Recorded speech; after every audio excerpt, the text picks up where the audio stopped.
stand in awe of you. Oh, I stand in awe of you. Oh, I stand in awe of you. Oh, I stand in awe of you.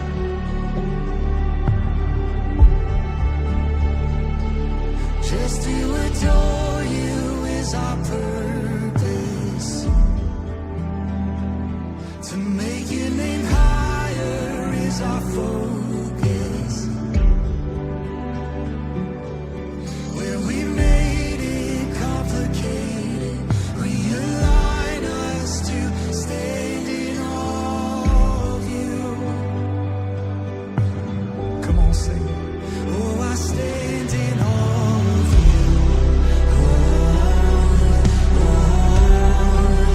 I stand in awe of you.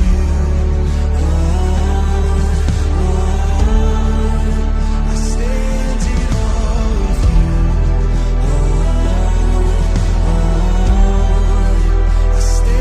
in awe of you.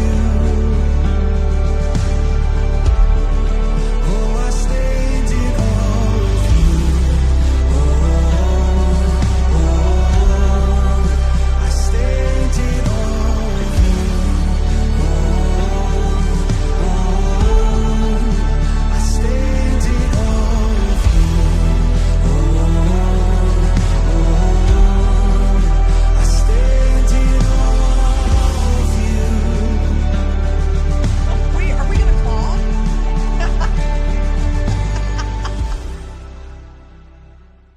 Oh God, that's true. It could be. Oh, Insta famous.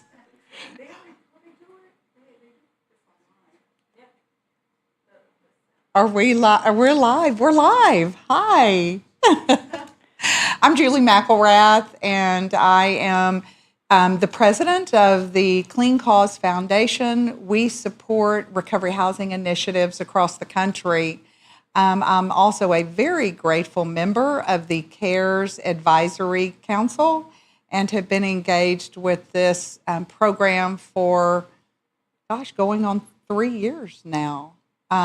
Really, really grateful to be a part of this program. Tonight, I have the honor of helping facilitate this conversation with one of my very closest friends, Laura Swann. I want to tell you a little bit about her. Laura is an educator, a therapist, and an author based here in Austin, Texas, whose work sits at the intersection of learning and healing. Over the years, she's guided students, clients, and colleagues through the kinds of moments that shape a life, the breakthroughs, the setbacks, and everything in between, with a steady warmth that people remember long after the conversation ends. Her approach blends practical insight with genuine curiosity, and she is one of the most curious individuals I know. And that curiosity is around how people grow. Whether she's in a classroom, a therapy room, or on the page, or in a setting like this, Laura has a gift for making complex ideas feel approachable and for helping people see themselves a little more clearly. She's also very skilled at creating safe environments. The same gift shapes her book, Men and Emotions. It's a thing. I said that backwards, I know. No, you didn't. I did? Right. Did I say it right? Okay. Which opens up one of the most quietly consequential conversations of our time. If you don't have that book, check it out. It's on Amazon. It will change your life. Please welcome Laura Swann. Oh. Thank you guys very much. Thank you for having me. I was asked to come and speak about shame and addiction. And so here we are.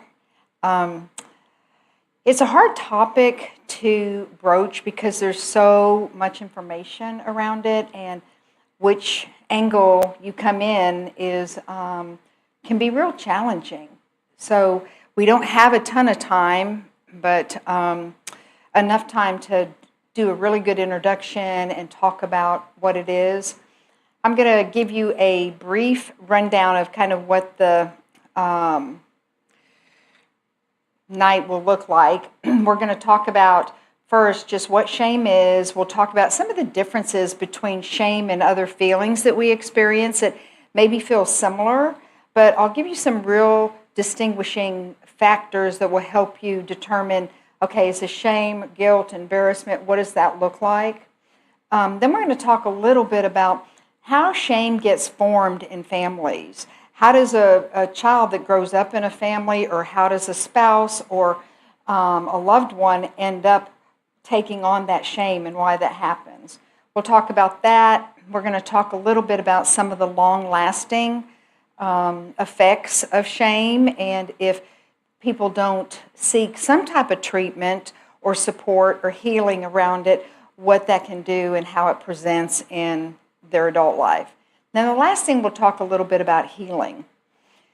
I'm comfortable if you guys have some questions during the presentation part of this. I'm comfortable if you raise your hand, we can address the question, but also know that we're going to have a lot of time at the end, and we're going to do a lot of discussion. And sometimes, if you're like me and you probably will forget your question after about 3 minutes and you don't have anything to write it down with, feel free to jump in. But just remember, we have that time at the end. Okay, so let's dive right in, and let's start first with what is shame. And are you guys seeing the what is shame? Okay, so I love this definition of shame. It is the painful feeling that we are flawed, and because of that flawed feeling, that we are unlovable. And the key piece to this is really about feeling unlovable. Something's wrong with us, we're defective, and which makes us unlovable.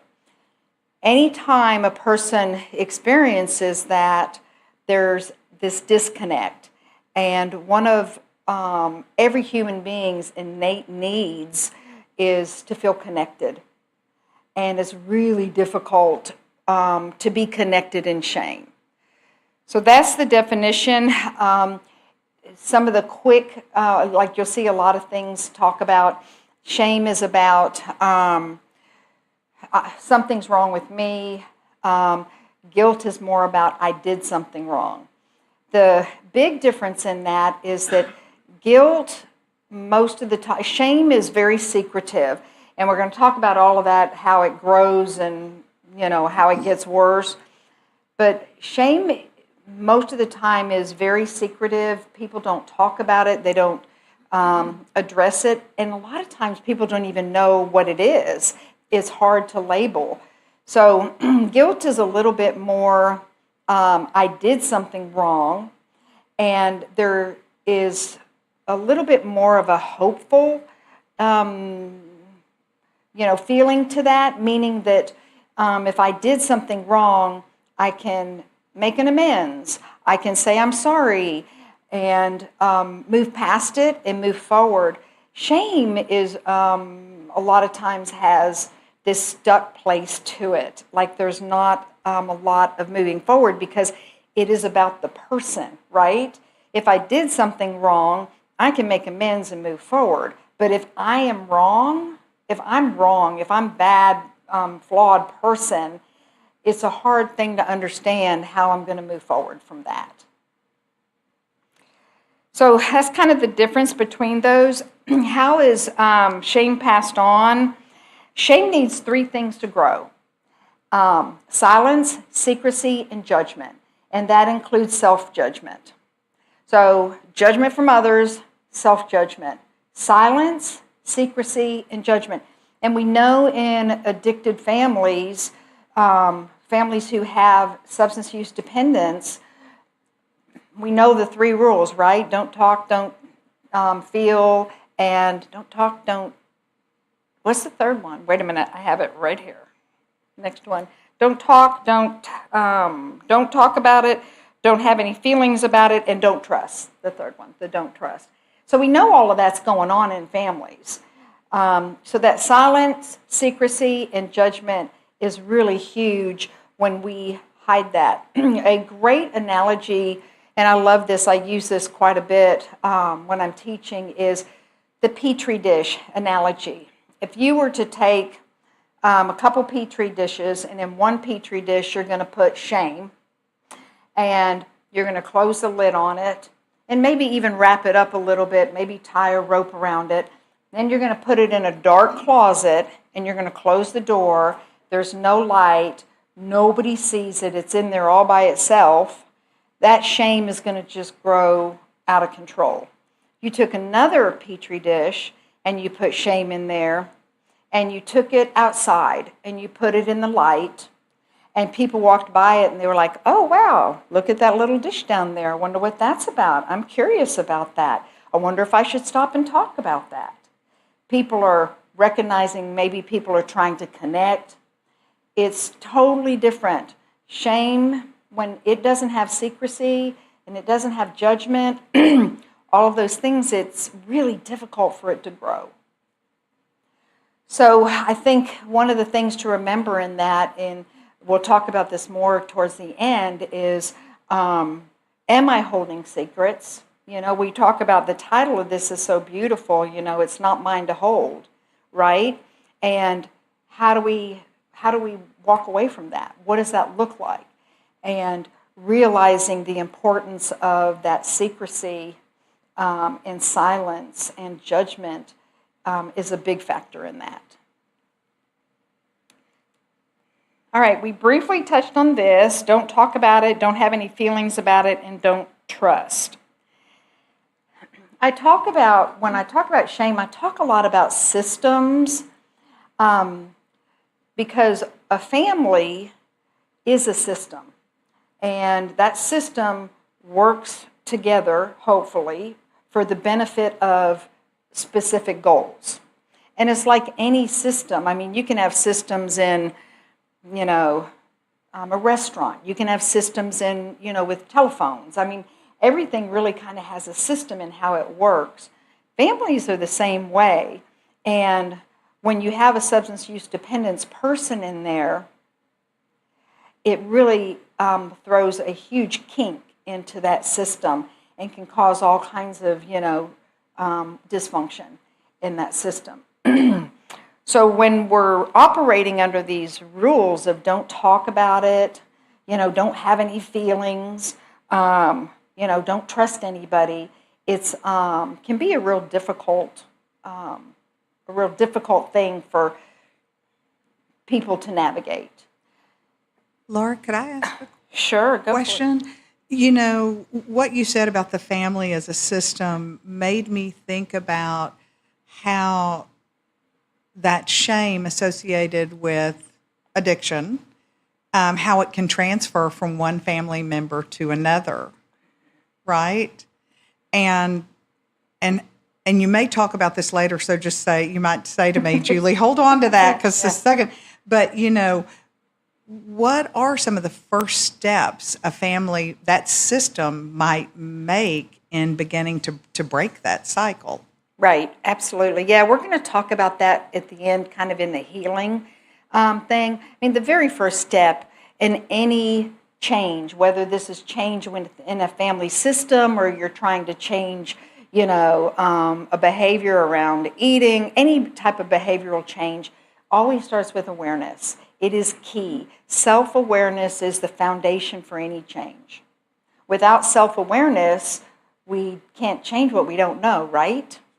So that's the very first thing, and we'll talk about this a little bit more towards the end. Thank you. Sure. Yeah, it just came up. Yeah, it's such a good question, and everybody is always so curious about that. You know, how do we break this cycle? It's a hard cycle. It can be a hard cycle to break. If all members in the family are all in or even 90% in, is so much easier. What happens is many times you'll get 2 or 3 family members that are in and one family member that's not and one family member that is, you know, completely not. And when you have that, it changes the whole dynamics of how you're going to change that family system. So let's talk about kind of how it's formed and how it gets passed on. Julie talked a little bit about, we pass it down through generations. Absolutely. Even if, like my grandmother, if she was alcoholic and then my mom wasn't, my mom can still pass down the shame from her mother's alcoholism to me. So it can be passed down through generations, even if my family didn't experience that.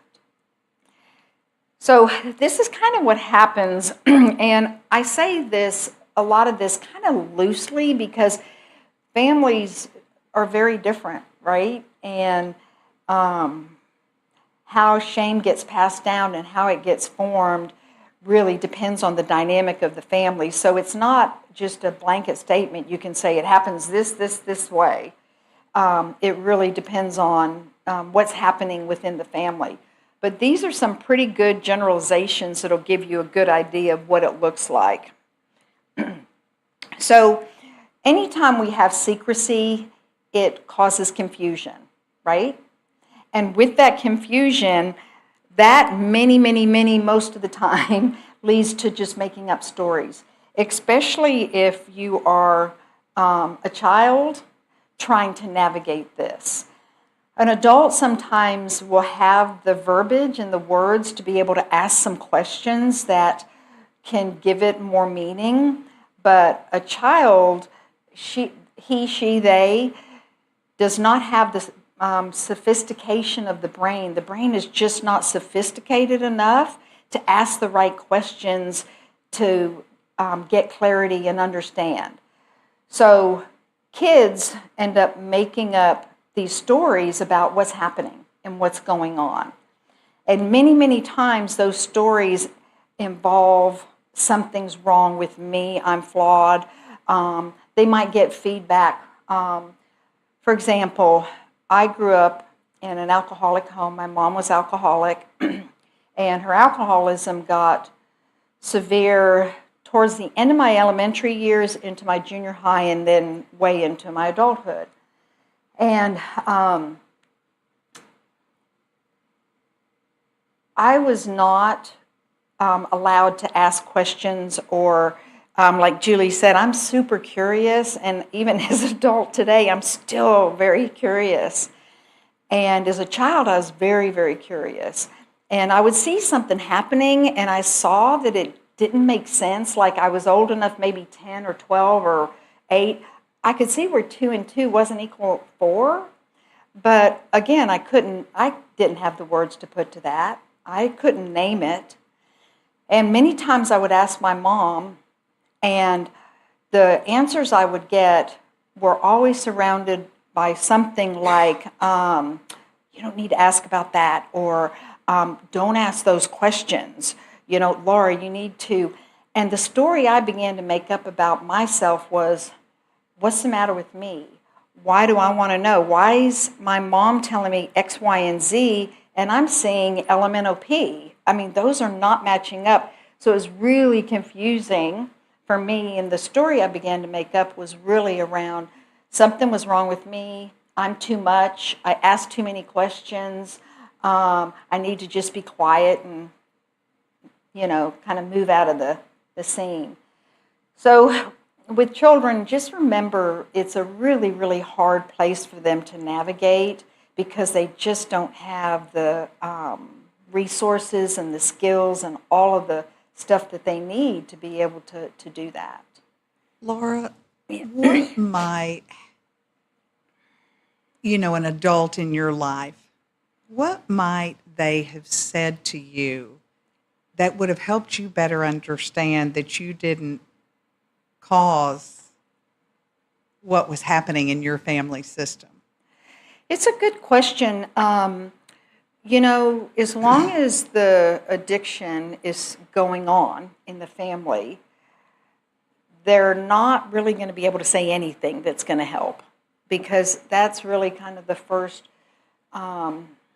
place to, when you're looking at family systems, one of the first things is, helping the person with the substance use dependence, and the family as well too. But I don't, I don't, I don't think my family, where they were in their system, could have said anything that would have helped at that time. Now, if that system had changed and my mom got sober and we got treatment and, things were different, I think something she could have not necessarily said, but she could have reacted to it in a different way, because what was happening many times was absolutely happening. It was reality, Right. but what was happening was she was questioning my reality. That's not happening. That's not what is going on over there. And that's a really confusing thing for small children when you're questioning and this is my primary caregiver, so of course I want to trust, right? It made me think about, and this might be down the road a bit as the family begins to take those steps, at least someone in the family system toward healing.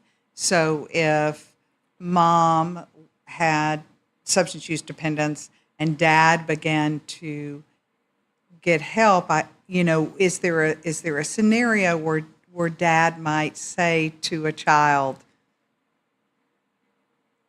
this, begin to open up that conversation with that child that lets them know this isn't their fault, sort of joining with them in the understanding that this is not a situation that makes sense, right? And sort of validating that. But again, that takes someone in the family system beginning to make that shift, right? Right, and absolutely. I mean,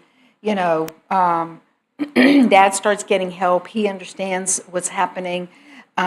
He can begin all kinds of tiny to big interventions with the children or the family, helping the children along the way. Another really good resource is resources for children, whether it's Al-Anon or Alateen or some type of support group or therapy or, some type of support for the child to help them understand. They have an outlet to explore these feelings they're having, and right. that idea that 2 and 2 aren't adding up to 4. Right.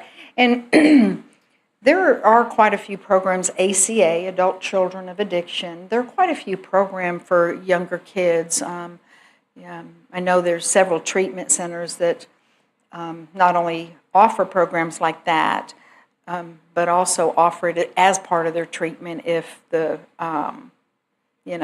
person with the substance use dependence is in treatment as well. And sometimes the person who is struggling with their substance use dependence does not move along that path toward their own health and wellness, right? And the family members, the rest of the family system at the same time, still has that opportunity to heal. Yeah, absolutely. Yeah, absolutely. I don't want to take you off course too much. But. Oh, no, you're doing it's all good. So then you have silence, and anytime there's silence, it's like secrecy. I mean, you're left guessing. You have the parentification of children, which what the parentification of children is an adult putting a child in a place of acting more like an adult. So it's not so much the child being a child anymore, but, don't tell your teacher about what's happened at the blah, blah, blah. Don't talk about this at any place. Or, if your, mom asks for this or that, you need to show up and you need to do this for them, or you need to make sure, or if you can do this, this will help stabilize this will make your mom better. Those type of things are really, really talk about heavy loads.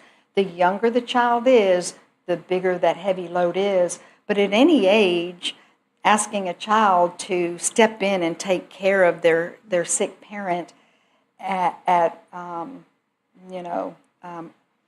unhealthy level can be really damaging. And many times the kids just take that on because, one, they may not know better.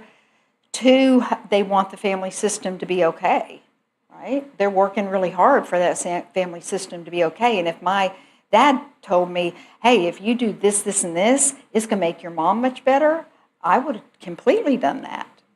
Especially if I was 10, 12, 15, I would have completely done that. I probably would have done it up into my 20s until I started understanding and getting help for, my own challenges. You have betrayal, unpredictability, you have the unknown. That can lead to trust and safety issues. After about I don't even know how many, I'll throw a number out, I don't know. After about maybe the 15th, 20th time that I was curious and I would ask these questions, and it never ended well. It never ended well with my mom. So I just stopped asking because it didn't feel safe and it didn't feel like I could trust that to have a good outcome. There was always a really, pretty challenging outcome to that.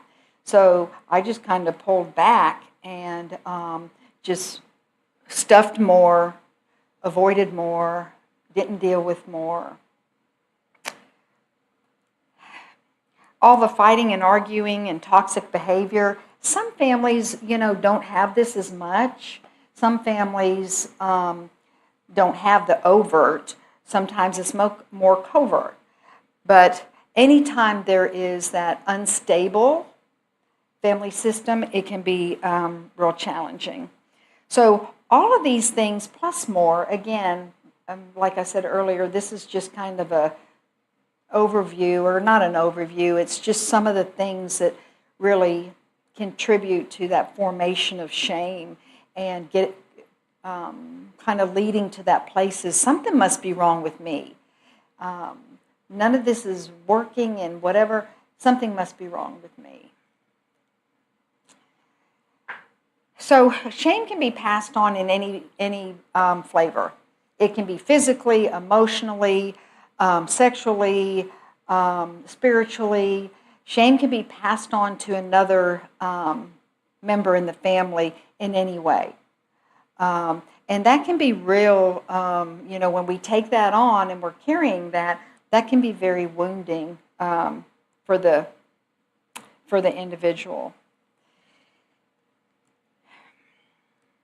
Do you see that as a result of the shame that children experience, that one of their defense mechanisms or survival skills, that it's like overperforming?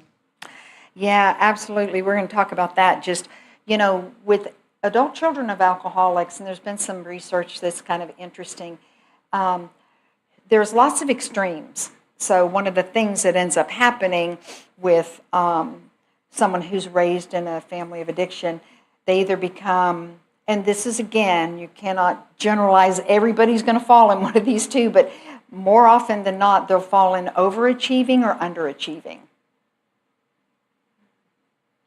And there's lots of extremes that, the kids will fall into. They don't know kind of what is in the normal realm, and they operate more in the extremes. So a lot of times when I see a client and I start doing shame work, one of the ways that they identify their shame is more physically in the body.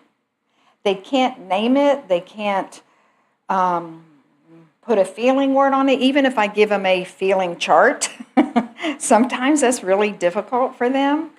But we talk about what it feels like in the body, because shame in the body is pretty pronounced. I mean, a lot of times, like I do a men's group, and in that men's group, they'll talk about, they call it a shame spiral, that they're experiencing a shame spiral. And that means that they just get into they get triggered by something or challenged by something and they get into this spiral of feeling really challenged to be able to step out of that.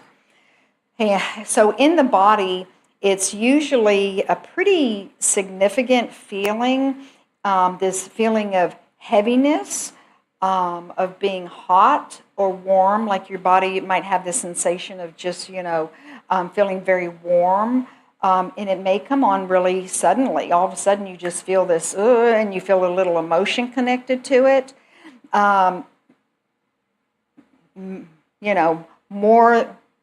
More often than not, that's probably or can be a shame spiral or getting triggered by the shame. Other symptoms include some people in their shame will just shut down and retreat and withdraw.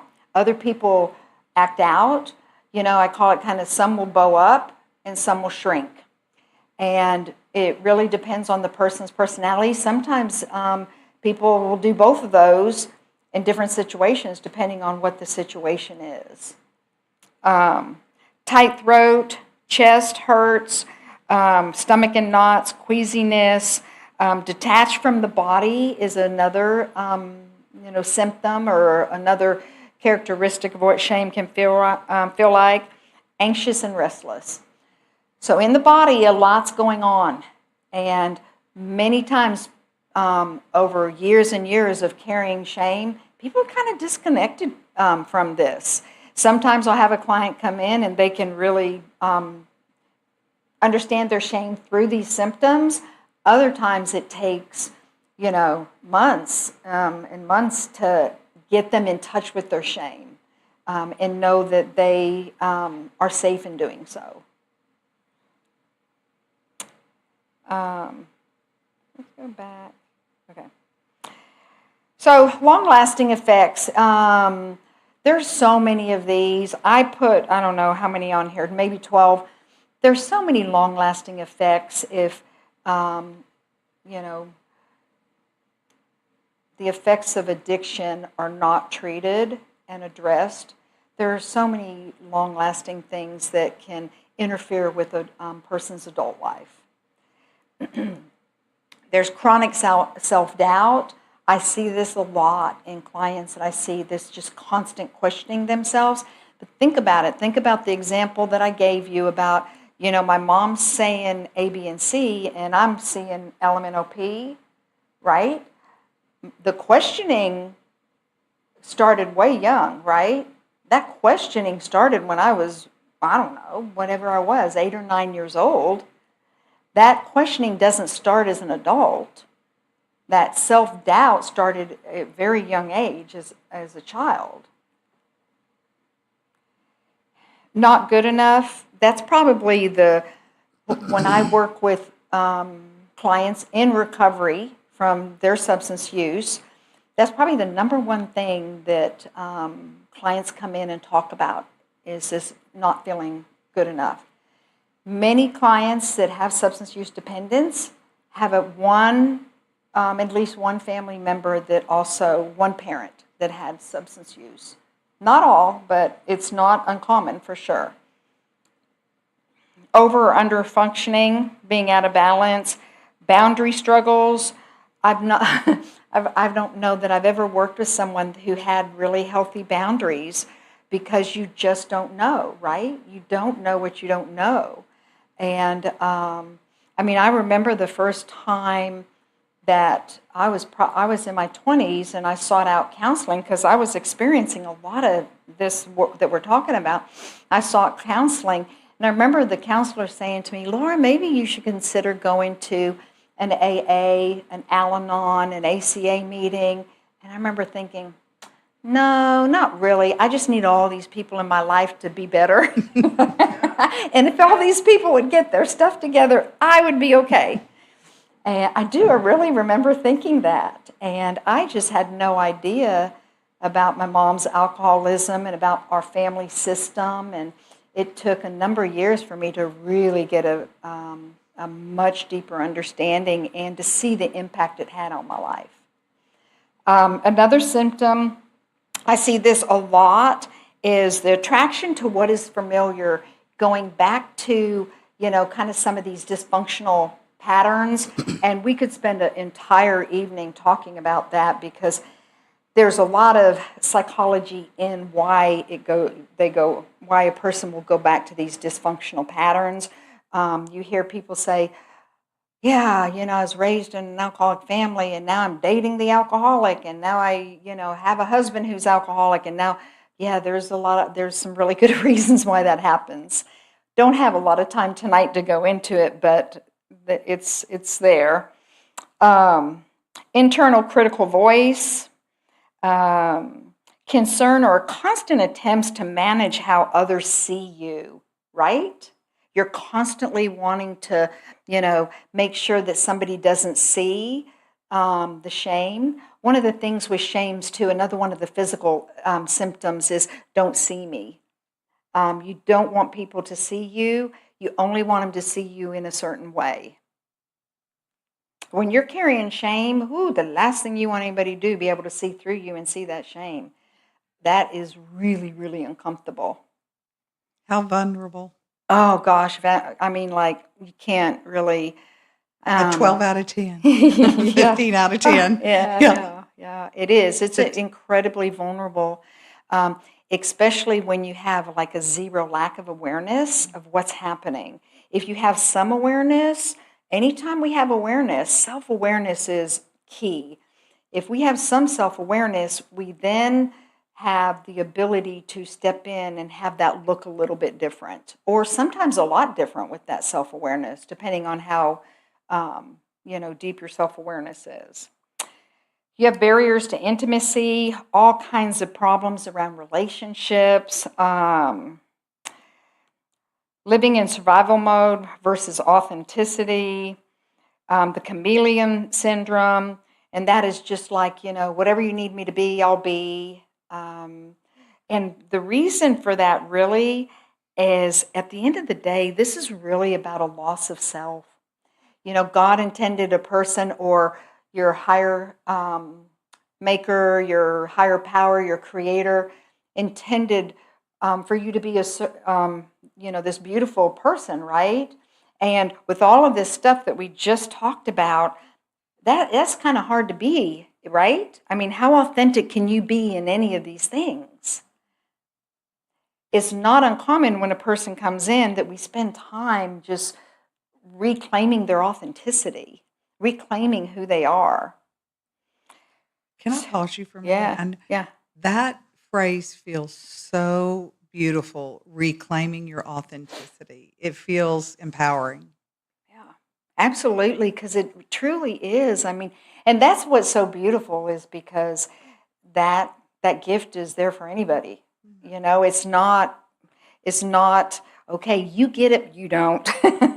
It's there for anybody. The gift of reclaiming that authenticity is there for anybody. And that phrase says it's always been there. Yeah. It's always been there. You get to reclaim it. Right.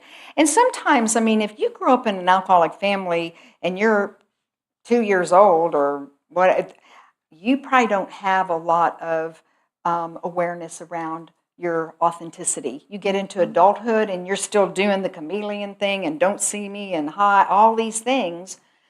You don't have a very good idea of what authenticity is, but it is part of the journey of healing. Amen. Yes.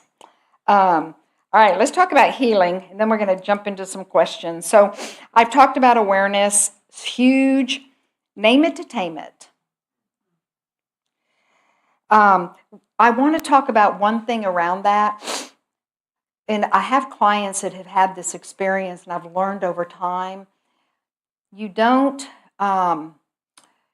You have to be very cautious about name it and tame it and talking about it and coming out of the silence, because sometimes there's places that aren't the right place to do that. And I'll have clients many times, they're like, oh, I got my authenticity, I'm going to go talk to my mom. You really need to take some steps back and talk to 2 or 3 people about that and see if that's the right place to do that. Or talk to somebody that might be real judgmental. You don't want to do that either. You really want to name it to tame it with people that are safe and that can really understand your story. because you just got finished growing up in a family that nobody really understood the story, right? You don't want to recreate that. Okay, bring it out of secrecy, connect in a healthy way, externalize it. Externalize it means, we internalize that shame. When you can become aware of it and you have that awareness in the moment, when you can externalize it, meaning, wow, shame spiral, this is not mine to hold. Just those words, or giving yourself permission, I don't have to do this, is huge. The other thing with awareness that's so important, when we hit a shame spiral, and everybody's a little bit different on this, but I would say on the average, it's right around on a 1 to 10, it's around a 6. When someone hits a 6 in the shame spiral, the frontal cortex, our reasoning, that part of the brain kind of goes offline, and we revert back to some really powerful, all these things that we're talking about, and we really don't have access to this frontal cortex to give us some good reasoning.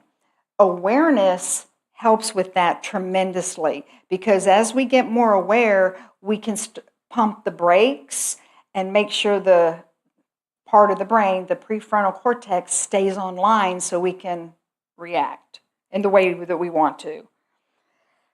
Grieve the losses, practice self-compassion. It's so funny right now in our men's group, we are, all the men, I have them on this big journey of self-compassion and practicing self-compassion, and it's been great. They've really been doing pretty good with it, but not used to it. Many of the men in there came from alcoholic homes. Many are in recovery. But it's beautiful to watch that, less self-judgment. Set healthy boundaries. Determine what belongs to who. Give yourself permission to get out of the unhealthy system. I talked about the young children. There's all kinds of wonderful exercises of rewriting your narrative. All of these things have about 10 tentacles attached to them, therapeutic ways that you can help, let go of the shame. I suggest for people on the awareness, questions to self are the bomb. They are so incredibly helpful. People who are watching virtually, people in the audience, you guys being here, you're already having more awareness than you had an hour ago, right? For any change to happen, awareness has to start, but if your body physically is not open to that awareness or open to the change, you're going to have a lot of pushback in it, and it's going to be really difficult.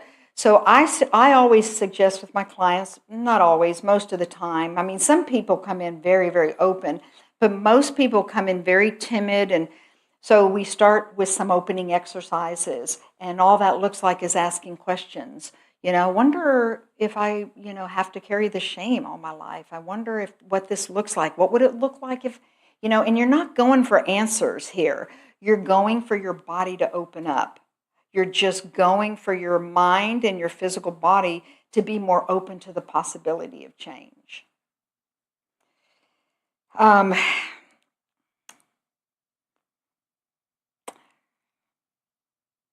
Consider support groups and therapy. For whatever reason, this is such a difficult, when I have clients and I'm working with clients, getting them to go to a support group, an ACA meeting, or an Al-Anon meeting, or whatever, is so difficult.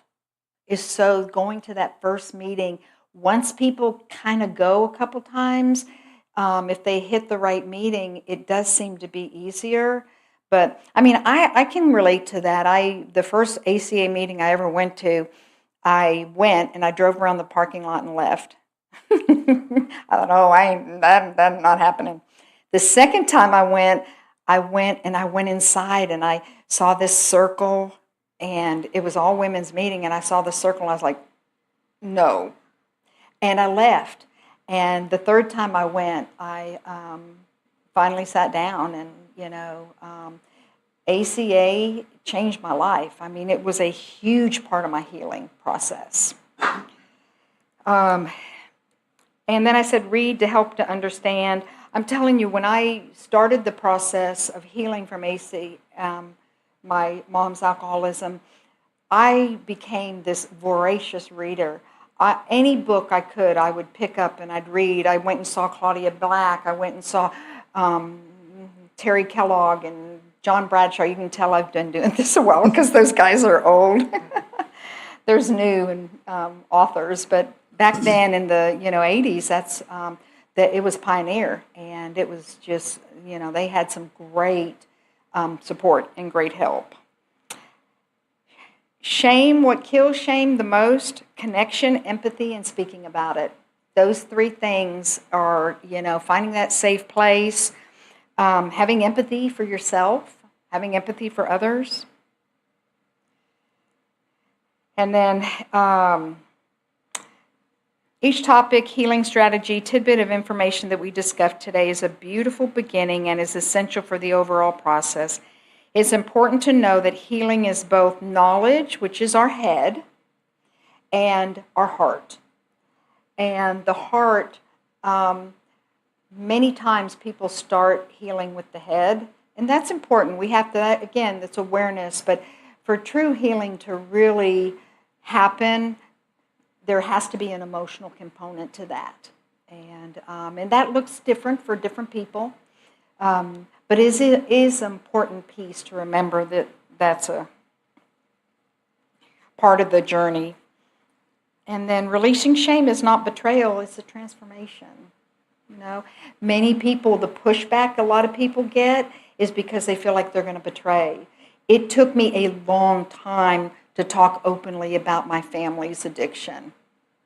And I'm still pretty cautious about that. I do it in my safe places, but it took me a while to do that. I felt a lot of betrayal to my family, so it's not an easy thing to do. We need to remember that. Okay, I'm going to pause there. Let's open up for questions. Thank you, Laura. You're welcome. So, does anyone out in the audience, or I don't know, can we take questions from online as well? Super. Any questions? How about you guys out there? Anybody have any questions? Yeah, go ahead. Oh, thank you. And I'm like you. I forget all the questions that I had as they come up, but hopefully I can remember a couple of them. One of the things I'm recently become sober, about 7 months ago. And, Congratulations. Thank you. But it's concerning my family. I have a child who's 16, and I like the piece that you're in, a child who's 14, and you talked about secrets and the impact and that. But at the same time, the thought process to me was there was events that led to my sobriety that I have not made them aware of. And I'm thinking that I'm not ready for them to know how deep it went, and to the point of death. So I want to get your thoughts on sharing that journey with children, because that alone, I think, could bring some shame to them. Yeah. I don't know. Does that make sense to you? Yeah, it makes complete sense, and it's such a great question because you really don't want to do a lot of that parental dumping, right? Not healthy for kids. As they get older, your kids are getting older, and as they maybe even get a little bit older, one way you can approach that's really good is that I am in recovery and I had some struggles with whatever it is. And at any time you guys have questions and you want to know about that, I'm open and I feel comfortable talking to you about it, and leave it to them to come to you to ask those questions. Yeah. But just Laura, sometimes it's possible they may or may not want more information, right? absolutely. Yeah, they may not.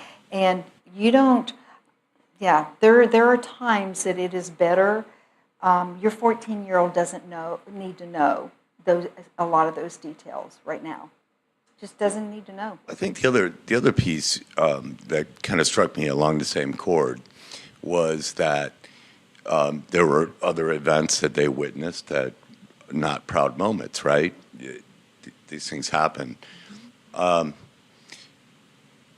and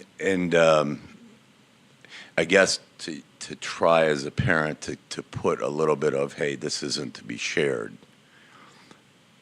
You know, my thought was it was more of a protective for them. It was more protective because you go to school and you tell them that your parent that this just happened. That's going to live with them for. I mean, you know, they're never gonna get away from it. Today's day and age, it's not like when. Sounds like we're around the same path growing up in the 80s. It's not the same. And Yeah. so that kind of struck me a little bit too. Yeah. Does that make sense? Like, Yeah, you it makes know, a lot of sense. And it's a, you know, this is something we don't share with other families. Make sure you don't share this. right. It was a The bad hard part about that, though, is that it really holds them to secrecy. Maybe it sounds a little bit more like we find a safe place to talk about that, and help them find a safe place, whether that's a therapist or whether that's you know, a family friend that's not super connected in a way that is gonna, you know, someone you trust. Well, they seem to be well adjusted and everything's going well. In a lot of ways, they're everything that I'm not, which I don't know how that happened, but I, you know, it's just thoughts that I had on when it's appropriate and to share. Maybe like as your mother was, you know, maybe there was a time that, I mean, you know, I don't know where I'm going with this, but it just felt like, you know, I wanted to protect them. It was more of a protection reaction than the other, but they're doing fine. They're quite aware that I don't drink anymore, which is good, and they're happy about that. But they don't know. They have no concept of how bad it actually got. They probably, a lot of times too, they may not have a concept of it, but many times they will have a feeling of it. Yeah. They will hold the feeling, and again, they may not be able to articulate and say what the feeling is. It's just feeling. So I would just, you know, open the door. That anytime you want to talk about it, or anytime you feel like you need support or anything, you know, that this is a journey for me as well as our family. And anytime you guys need support, you know, I'm here and we'll figure it out. Just that reassurance will be helpful. Another question? Thank you so much. I have so many thoughts going through my head as I think of the layers in my life.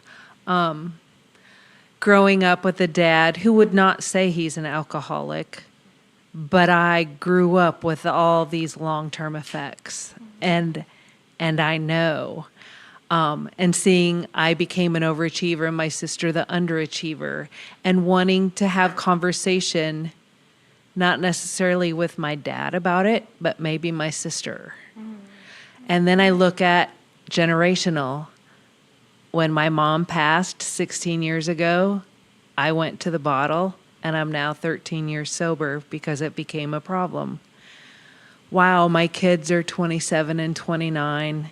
We've been through a lot. My daughter has come full face with what she thought of my drinking. How do I have conversation for them, to open for them to not feel the shame?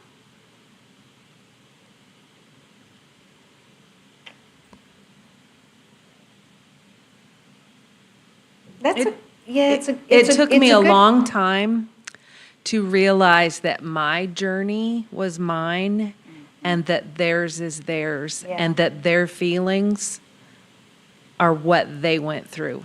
And I went through a lot of work with a counselor to let that go.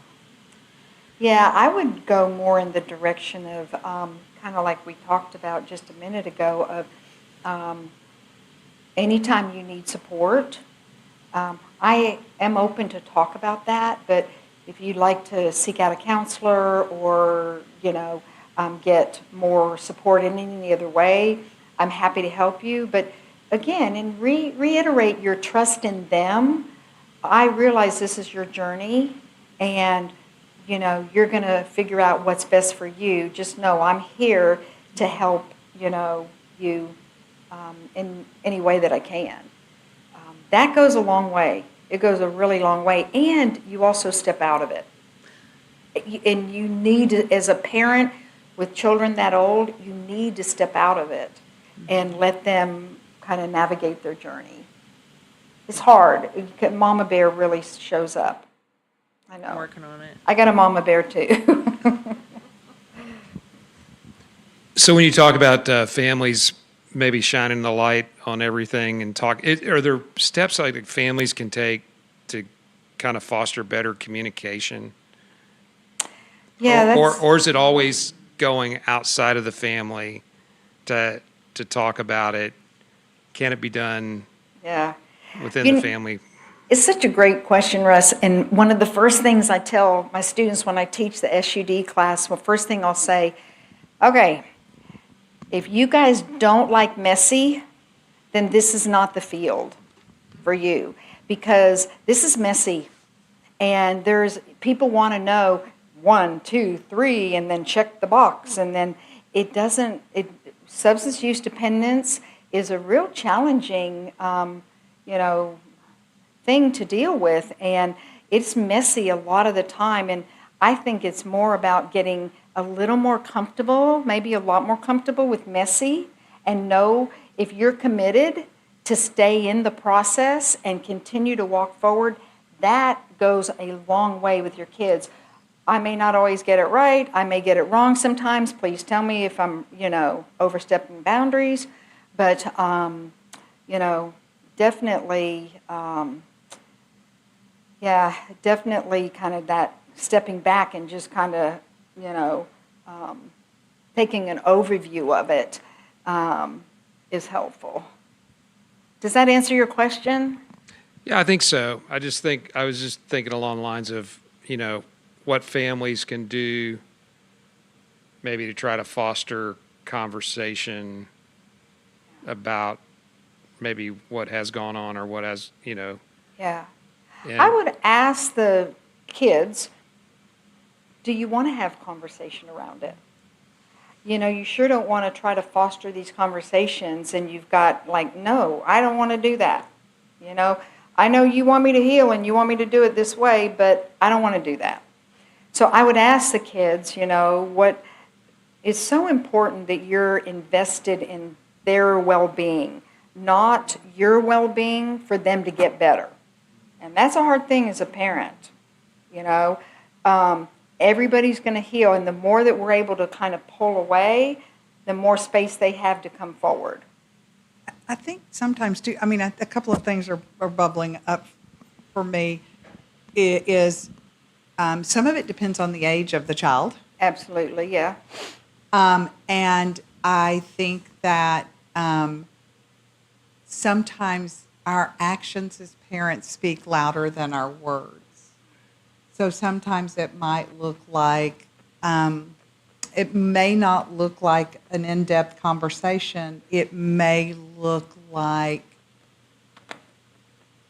how we're showing up differently.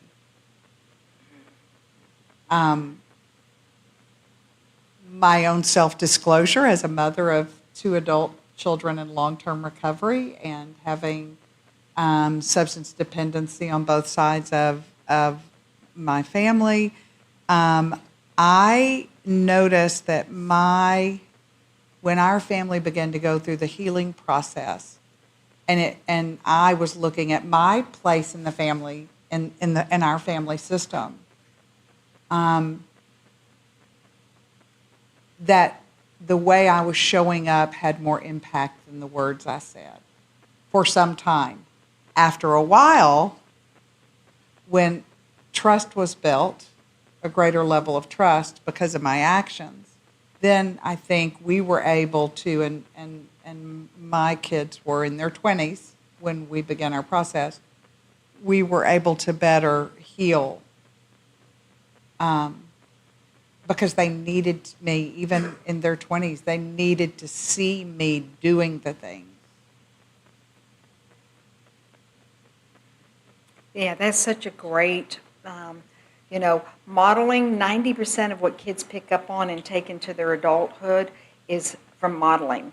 Not by what parents say, but what they do and how they model. 90%, that's kind of scary if you're a parent. A lot of responsibility. It is. So, really what Julie said is so important of, how we show up is really important. Any last questions? Yes. So I'm in a little bit of a different situation where my child's only 3, and he asks me questions of why is Daddy not here, Mm-hmm. and where is Daddy? And I try to let him speak on the phone with him, and I said, Daddy's sick and he's trying to get better, and so on.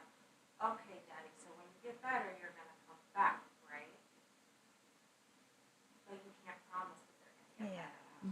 And you don't know where that thin line is of, like, am I giving enough information, just enough so I don't damage you along the way? Like, the only thing I can do is I can say, I'm here, Yeah. Yeah. but, what do you do when it's a 3-year-old? Yeah.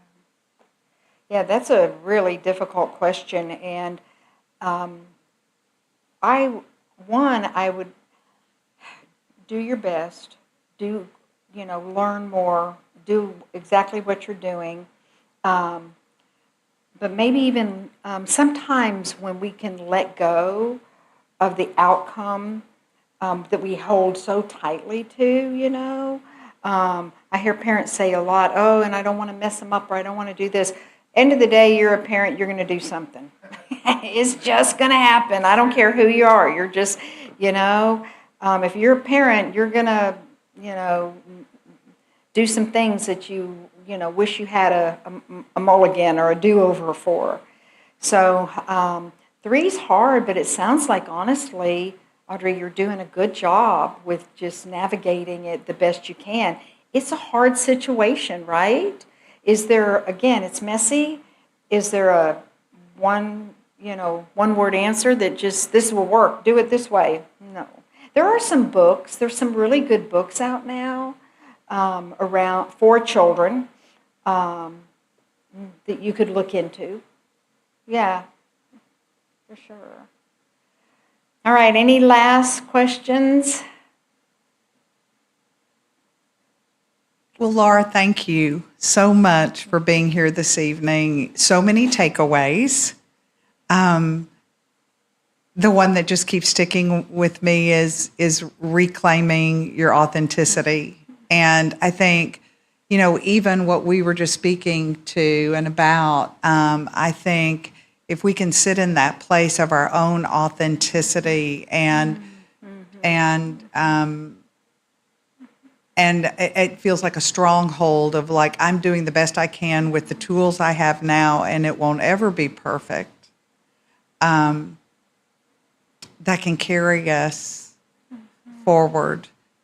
And like you said, trying to let loose of some of those expectations around the outcomes, right? And so just thank you for all of this evening. You're welcome. Yeah. Thank you, and thank you for having me. Julie, thank you for being a great host. It was Appreciate you. very much a pleasure.